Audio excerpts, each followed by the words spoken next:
আজকের সকালবেলাটা মা আর মেয়ে দুজনা মিলে শুরু করছি। আজকে বাড়িতে ঢালাই হবে। আছো? ওই দেখো, বলো ভালো আছো, বলো ভালো আছো, বলো পাপা, বলো দুষ্টু।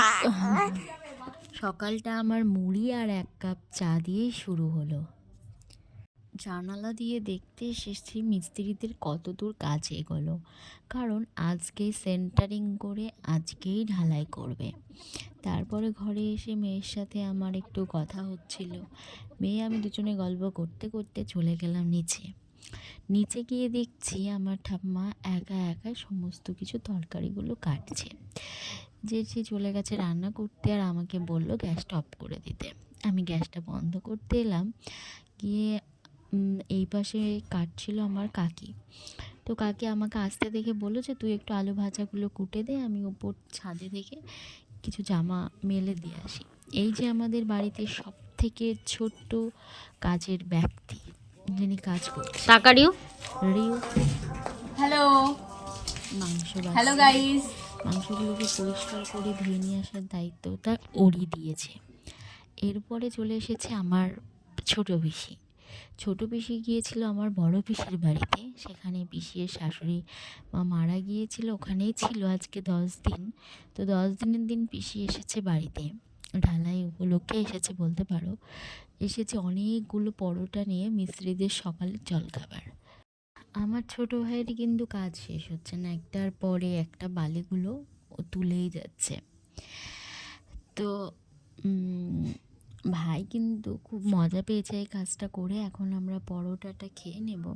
এইদিকে আমার বড় জেঠিমাও চলে এসেছে, এসে বাঁধাকপি লঙ্কা সমস্ত কিছু কাটছে, আর আমার মা মেয়েকে স্নান করাচ্ছে। এইদিকে ঢালাইয়ের প্রথম ধাপ মানে ঢালাইয়ের পাথর মাখানো বা সিমেন্ট কিছুটা দেওয়া হয়ে গেছে।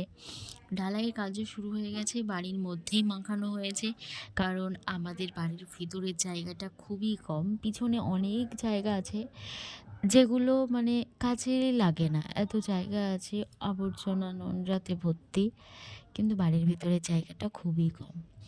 এখানে আমার পিসি আমার মেয়েকে নিয়ে বসে আছে, ঠাম্মা খাচ্ছে, কাকি বসে আছে। দিনটা বেশ ভালোই কাটছিল। আর আজকে কিন্তু আমাদের অনেক রকম রান্না হয়েছে। মা এখানে জেঠি রান্না করছে মাংস, আর আমার মা হাঁড়ি থেকে ভাতটা বেরিয়ে দিচ্ছে। সন্ধ্যার পরে মিস্ত্রিরা খেতেও মানে সন্ধ্যার একটু আগে মিস্ত্রিরা খেতে বসে গেছে। আজকে আমাদের বাড়িতে রান্না হয়েছিল ভাত, ডাল, শাক, একটা তরকারি, পাঁপড় ভাজা, আলু ভাজা, চাটনি, মাংসের ঝোল, আবার মাছ। যে মাংস খাবে না তার জন্য মাছ রয়েছিল, আমড়ার চাটনি, তার সাথে দই, মিষ্টি, অনেক কিছু। রাত্রিবেলায় খাওয়া দাওয়া সবার শেষ হওয়ার পরে মা আর জেঠি দুজনা মিলে পুরো আমাদের উঠোনটাকে ধুয়ে দিচ্ছে, কারণ এঁঠো ছিল বুঝতেই পারছো, সারাদিন খাওয়া দাওয়া বালি সিমেন্টের কাজ হয়েছে বাড়ির মধ্যে। তো খুব একটা ভালো লাগবে না। রাত্রিবেলায় মেয়েকে কোলে নিয়ে একটু দাঁড়িয়ে আছি, মেয়ে কান্না করছিল। যাই হোক, ভিডিওটা কেমন লাগলো অবশ্যই কমেন্ট করে জানিও। সবাই ভালো থেকো।